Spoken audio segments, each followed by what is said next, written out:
Visa policy মানে আমরা বাইরের যারা আসবে তাদের জন্য যে পলিসি করব।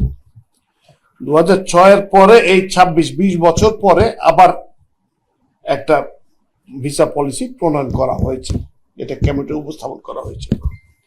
এটাতে বিদেশিদের বাংলাদেশে আগমন ও প্রস্থানকে সহজ ও সুশৃঙ্খল করা, বিদেশি বিনিয়োগ, ব্যবসা ও দক্ষ মানব সম্পদ আকৃষ্ট করা, পর্যটন আতিথেয়তাকে খাতকে উৎসাহিত করা, প্রযুক্তি ও জ্ঞান স্থানান্তর নিশ্চিত করা, জাতীয় নিরাপত্তা ও আন্তর্জাতিক কূটনৈতিক ভারসাম্য বজায় রাখা, পারস্পরিক নীতির ভিত্তিতে আন্তর্জাতিক ভ্রমণ ব্যবস্থাপনা করা এবং আধুনিক এবং সেবামুখী অভিবাসন কাঠামো গড়ে তোলার উদ্দেশ্যে 2006 সালে জারিকৃত ভিসা নীতিমালা সংশোধন করে ভিসা পলিসি 2026-এর খসড়া পরিমার্জনের জন্য মাননীয় অর্থমন্ত্রীর সভাপতিত্বে একটি মন্ত্রিসভা কমিটি গঠন করা হয়েছে। স্বরাষ্ট্র মন্ত্রণালয় এই কমিটিকে সাচিবিক সহায়তা প্রদান করবে। এটা মূল কেন ভিসাটা হঠাৎ দরকার লাগলো কেন? আগে হিসাব ছিল যে রেসিপ্রোসিটি বললাম, যেটা যে পারস্পরিক সব ভিত্তিতে, যে তোমার লোক আসলে আমি এতটুকু ভিসা দিব, এতদিনের ভিসা দিব, এই শর্ত, আমরাও তাই করতাম, ওরা যা দেবে আমরা তাই করতাম। কিন্তু আন্তর্জাতিক পরিমণ্ডল দেখা যাচ্ছে যে আমাদের কিছু জায়গায় দরকার বেশি, সেখানে তার একজন ব্যবসায়ী যদি আসে আমার জন্য সুবিধা, সেই দেশে ইনভেস্ট করতে পারবে।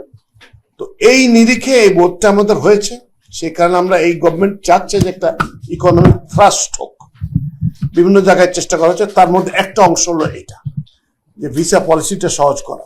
এইটা মোটামুটি চূড়ান্ত হয়ে গেছে, কিন্তু লাস্টলি মাননীয় অর্থমন্ত্রীর সভাপতিত্বে একটা মন্ত্রিসভা কমিটি করা হয়েছে, যেটা 1 মাস, এটা তার ভিতরে স্বরাষ্ট্র মন্ত্রণালয় রয়েছে, সিকিউরিটি ইস্যুগুলো দেখবে, পর্যটন মন্ত্রণালয় রয়েছে, বাণিজ্য মন্ত্রণালয় রয়েছে, যাতে তাদের যদি আরো কোনো ইন্টারেস্ট থাকে যেটা এই পলিসিটা আমাকে সমৃদ্ধ করবে, সেটুকু করে এটা চূড়ান্ত করা হবে। আগে বলেছেন যে রেসিপ্রোসিটির ভিত্তিতে তুমি আমার 5 টাকা দাও, আমি তোমার 5 টাকা দেবো।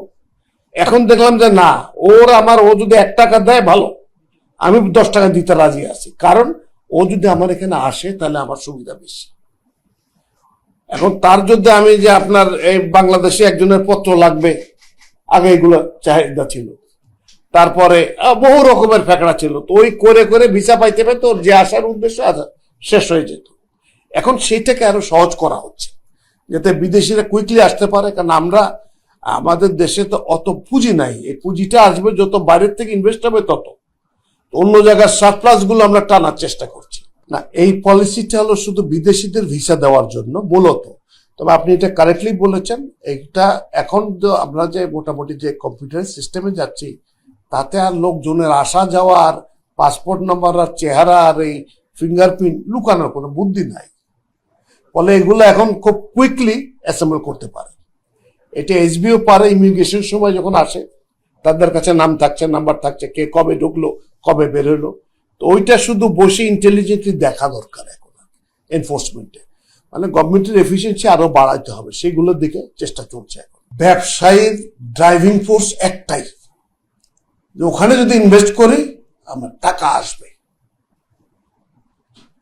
তাহলে যাওয়ার আগে যদি আমি একটা পাহাড় তুলে তুলি, তোমার এই নাম কি, বাবার নাম কি, দাদার নাম কি, তোমার ওই বাড়িতে ছাগল কয়টা আছে, এই সমস্ত প্রশ্ন তো আর করার কোনো জাস্টিফিকেশন নাই এখন। তাকে যত সহজ করে দেওয়া, যে তুমি একবার আসলে ব্যবসায় ইনভেস্ট করতে আসছো, ঠিক আছে, তুমি 1 বছর ভিসা তোমার দিয়ে দিলাম, মাল্টিপল ভিসা, তুমি যতবার ইচ্ছা আসো, বা 5 বছরের দিলাম, বা 3 বছরের দিলাম।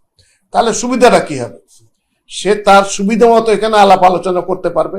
আর এখানে যখন থাকবে তো ডলার খরচ করে থাকবেই, জানে ওর কাছে তার বাংলা টাকা আয় করতে পারছে না, সে ডলার খরচ করতে থাকবে, এই টাকাগুলো আমার দেশে আসবে। সে যদি ইনভেস্ট নাও করে, সে এসে এখানে বেড়ালো, থাকলো, এর সাথে আলাপ করলো, 2 মাস আলাপ, 2 মাসের যে টাকা পয়সা খরচের হিসাব, এবং ওই যে কথাগুলো বললেন, ও ভয়ে কিন্তু খাবে হলে ভালো রেস্টুরেন্টে, ভালো হোটেলে থাকবে। তো ও মোটামুটি আমার একটা বেশ ভালো অঙ্কের টাকা রেখে যাবে, অন্তত এইটুকু লাভ তো হবে। তবে সবচেয়ে বড় ব্যাপার যে বাংলাদেশের ইকোনমিতে যে পরিবর্তনগুলো আসছে, যে সুবিধাগুলো দিচ্ছে, এবার যে ফ্রি ইকোনমির যেটা করা হয়েছে, কি ওটা কি free trade zone, free trade জোনের জন্য 2টা জায়গায় আগের ইয়েতে বলেছিলাম করা হয়েছে। তো ওই জায়গায় ইনভেস্টমেন্ট দেখলে লোকজন দৌড়ে আসবে, ওরা এসে টাকাটা করবে যে ভাই আমি টাকা দিচ্ছি, তোমার লোক লাগবে না, আমি তো টাকা লাগবে না, আমি দিচ্ছি, আমি তো তৈরি করে নেবো, আমার জায়গা দিয়ে দাও তুমি। ওই এখান থেকে লোক লাগায়, প্রাইভেট সেক্টর লোক লাগায়, এগুলো তৈরি করে ফেলবে। এই সুবিধাগুলো পাবো আমরা।